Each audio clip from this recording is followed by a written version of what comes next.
The test kitchen teems with fans of cast iron, and why not? It's a heat retention pro, it's stick resistant, it's inexpensive, and it's durable.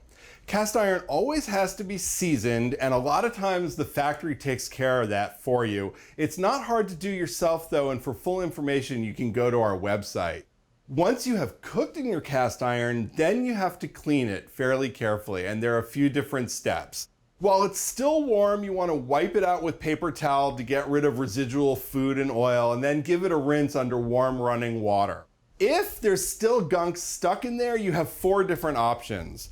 The first is to use a non-metal scrub brush. This is our favorite. It's the OXO Good Grips Grill Pan brush. It's about $10.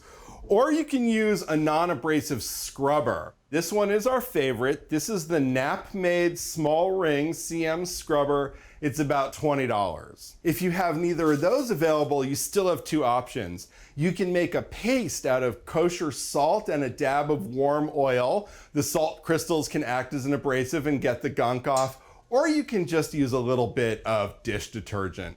Whatever you use, you want to make sure that you rinse the pan really well under hot running water and dry it really carefully, but you're not done yet. Put it over medium-low heat and evaporate any last traces of moisture, because you can't let it soak or drip dry like other kinds of cookware.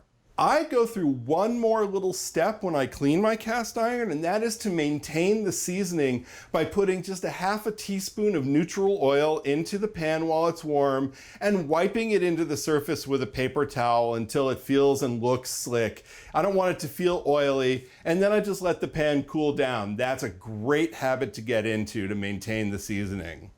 All right, now my favorite part of cast iron. It does party tricks. Some recipes and techniques have you use a flame tamer to maintain really low heat. Say if you're gonna keep mashed potatoes warm or cook in earthenware, your cast iron skillet can act as a flame tamer. You put your pan right on the skillet, and the skillet will moderate the direct heat of the burner.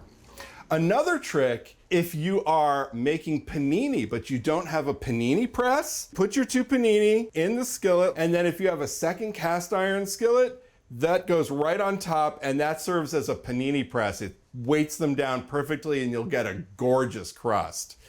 The last trick that I love is this one. A 10-inch cast iron skillet can act as a pie plate if you need an extra one. So those are all the reasons we love cast iron. It is cheap, it's stick resistant, and it's so durable you can will it to your grandkids.